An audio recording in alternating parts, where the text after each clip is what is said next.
발송했던 것 같습니다. 피고인은 그 진술서 등기를 발송하면서 변호사 사무실 여직원을 통해서 특검 측에 진술서 등기 발송 사실을 알렸지요. 네, 등기 발송 사실도 알렸습니다. 그러자 채 몇 시간도 지나지 않아서 그 특검 소속 경찰 수사관이 피고인에게 전화를 해서는 진술서를 등기 발송한 것이 사실이냐고 물었고, 이에 피고인이 맞다고 하자 곧바로 이제 피의자로 입건되었으니 출석하라고 통보를 했던 것이죠. 네, 강하게 항의했던 기억이 있습니다. 이런 경우가 어딨냐라고. 사실 지난 기일에 특검 측에서는 원래부터 피고인을 원래 피의자로 입건하려고 했다라고 주장을 했는데, 사실 이와 달리 특검 측으로부터 참고인 조사를 위한 소환 요청을 받은 것이 확실하지요. 네, 명확히 참고인 소환 요청 받았습니다. 자, 특검 조사 당시에 자기 검증 진술서에 너무 오래된 전과를 기억하지 못해서 적지 못했다거나 기소 후에 처분받은 것은 적지 않아도 되는 것으로 오해해서 기재하지 않는 경우도 있다라고 진술을 한 바 있죠. 네, 맞습니다. 근데 이 부분은 그 이완규 함상훈과 같이 평생 공직에 근무한 공직자가 아닌 일반 민간인인 경우에 예를 들어서 얘기를 했던 것이죠. 네, 맞습니다. 실제 이런 케이스가 여러 번 있었는데, 예를 들면 그냥 민간인, 소위 말하는 그 민간인들은 벌금이 전과인지 기소유예가 전과인지 이런 거를 모르는 분이 굉장히 많습니다. 그래서 그런 분들은, 그리고 일상생활을 할 때도 사실 음주 전과가 있다거나 한다고 해서 큰 일상생활에 문제가 없기 때문에 별 인식을 못하니까 오래전 거에 대해서는 음주야 당연히 기억하겠지만 사소한 것들은 기억 못할 수도 있어서 그런 사례들이 실제 있었기 때문에 그렇게 진술을 했었습니다. 48원 생략하겠습니다. 자, 반면에 평생 공무원, 고위 공무원으로 또 살아온 사람의 경우에 전과가 자신의 직업적 삶에 매우 큰 영향이 있게 되고, 또 전과나 기소유예의 의미를 정확히 알고 있기도 해서 자기 검증 진술서에 이를 오게 할 이유는 없어 보이는데 어떤가요? 네, 그렇다고 생각합니다. 네, 이상입니다. 그 참고인 출석 조사에 응하기 어려운 개인적인 상황이 있었다는 게 무슨 의미로 말씀하시는 건가요? 이게 좀 녹화되고 있어서 제가 말씀드리기가 좀 그런데요. 가정사가 좀 있습니다. 네, 알겠습니다. 네, 또 추가로 반대 신문이 필요하신 분? 네, 그러시죠. 네.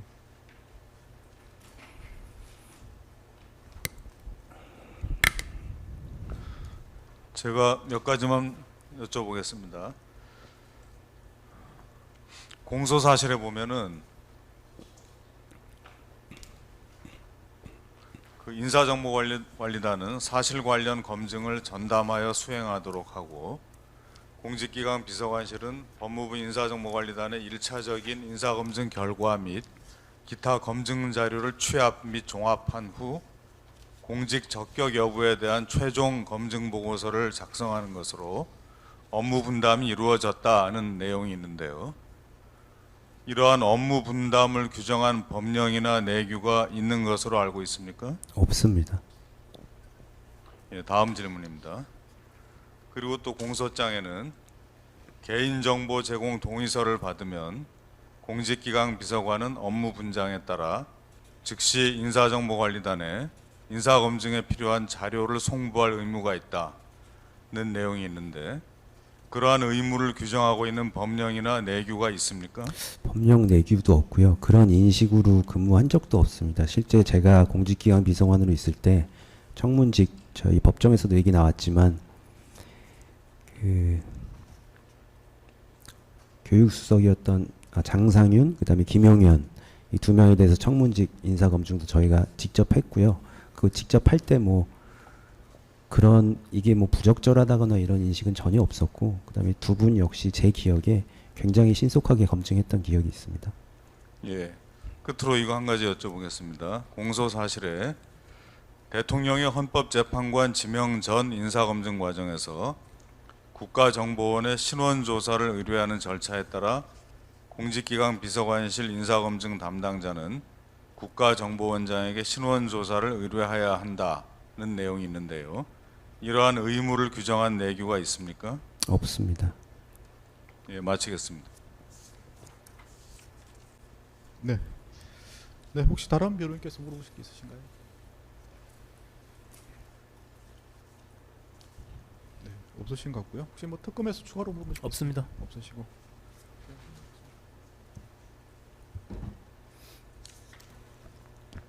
네, 제가 몇 가지만 여쭤보겠습니다.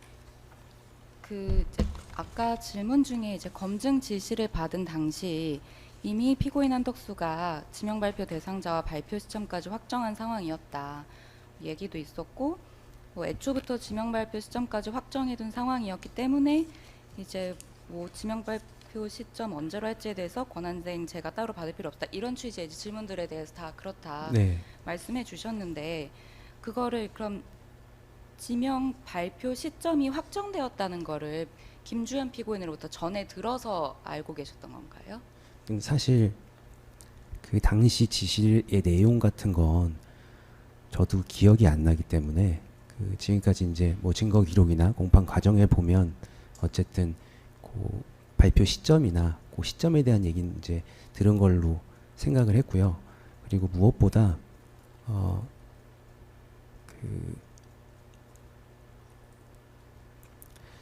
이게 통상의 경우랑 딱 맞춰서 생각하기가 어렵습니다. 왜냐하면 한덕수 피고인 같은 경우에 그 청문직한 게 처음이시거든요. 그리고 제가 사실 뭐 그 최지현 인사비서관이 계엄 터지고 나서도 인사보고를 갈 때 제가 따라간 적이 몇 번 있었습니다. 그때도 뭐 예를 들면 뭐 검증건이 있어서 제가 그냥 출력해서 갔든지 뭔진 모르겠지만 정확히 기억은 안 나는데, 제가 아무래도 인사비서관 경험도 있어서 최지현 비서관이 이제 같이 가자라고 해서 얘기가 돼서 같이 간 적이 있는데, 진짜 인사에 대해서 잘 모르시고, 그리고 무엇보다 그냥 이제 전문가들이 알아서 하세요가 항상 답이셨어요. 그러니까 어쨌든 특히 청문직은 그러면 프로세스에 대해서 인지를 못 하실 거거든요. 보통 예를 들면 그냥 통상의 경우에 장관이면 만약에 대통령한테 뭐 저기 이 인사비서관이랑 뭐 한테 이 사람으로 해 검증해 그래서 저희가 검증을 했으면, 제가 검증이 끝나면 저는 그냥 인사비서관한테 검증 결과 토스하면 끝이고요. 그러면 인사비서관은 그냥 대통령한테 다음번에 이제 발표 언제 할까요? 이제 보고하러 가는 거거든요.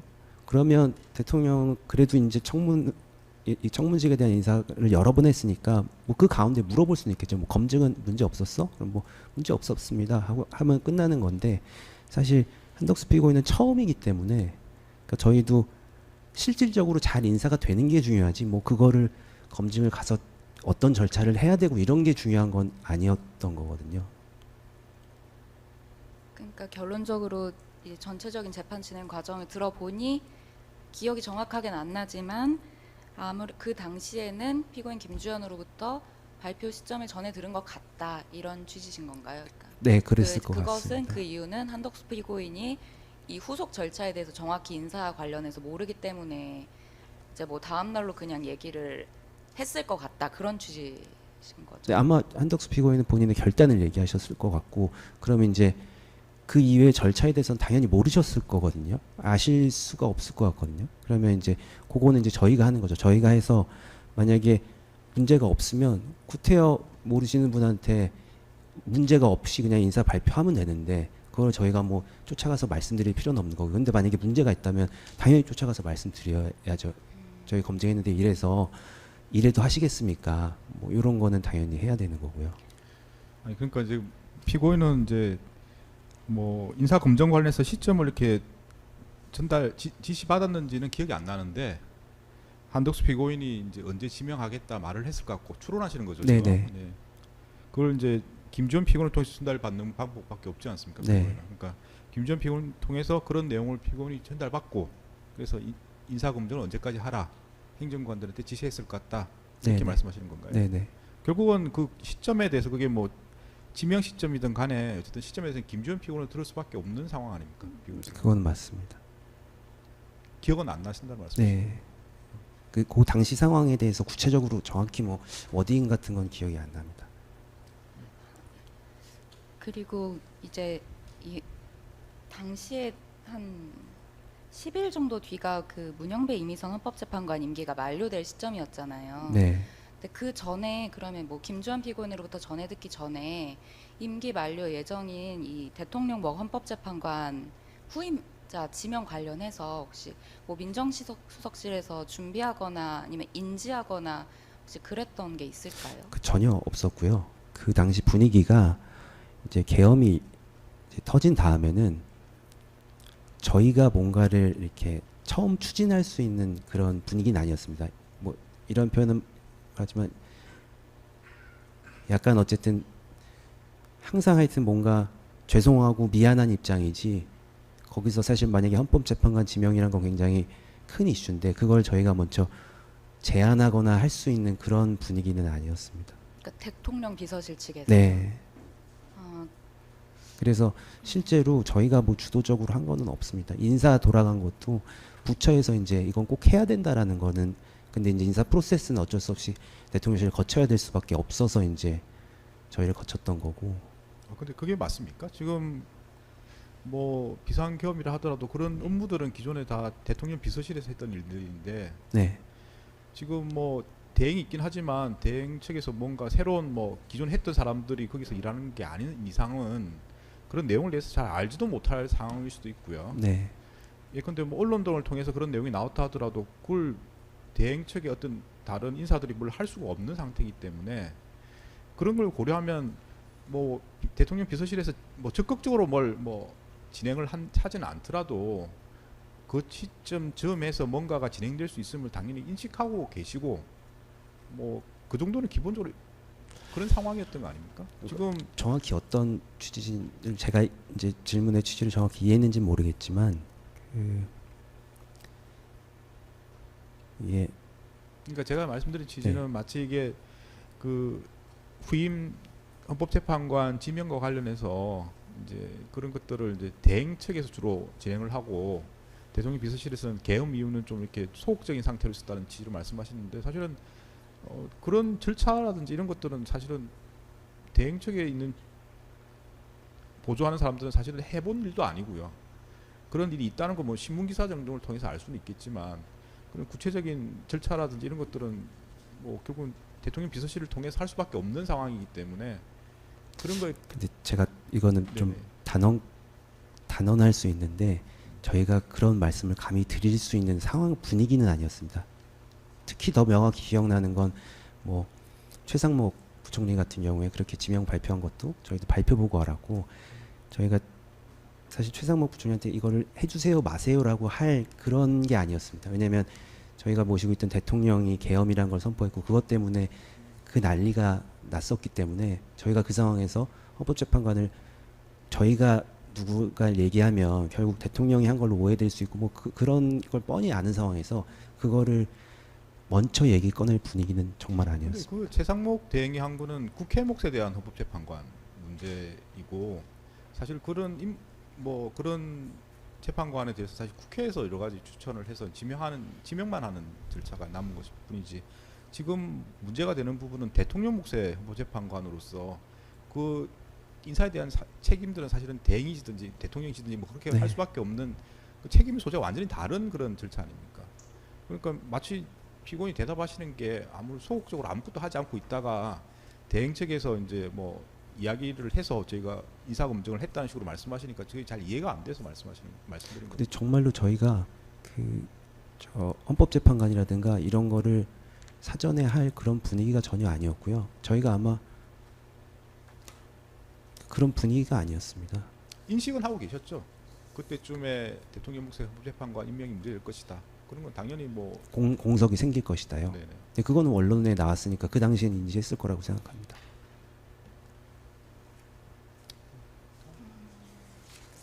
그리고 아마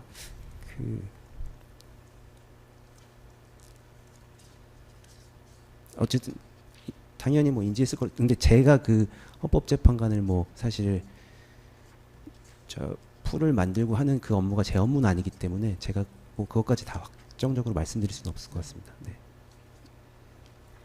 당시에 그날 이제 피고인 김주원으로부터 전해 들을 때 그 마은혁 재판관 임명할 거다 이 부분에 대해서도 전에 들으셨나요? 제가 그거는 그렇게까지는 기억이 안 납니다. 그러면 그 헌법재판관 2명이 임명되면서 그러니까 그 대통령 몫의 헌법재판관을 지명 발표할 당시에 마은혁 재판관도 임명될 거라는 거를 그러니까 전해 들은 기억이 전혀. 이거는 제가 기억이 안 난다는 게 맞을 것 같습니다. 그 말을 안 한 것 같다가 아니라 그냥 기억이 안 납니다. 그렇게까지. 그럼 마은혁 재판관 임명 관련해서는 관여하신 게 전혀 없으신 건가요? 제가 관여한 건 없는 것 같습니다. 네, 알겠습니다. 이상입니다. 네, 혹시 뭐 더 물어볼 게 있으시면 말씀하시고 없으면 피고인 신문 마치겠습니다. 예, 피고인 신문 마치겠습니다.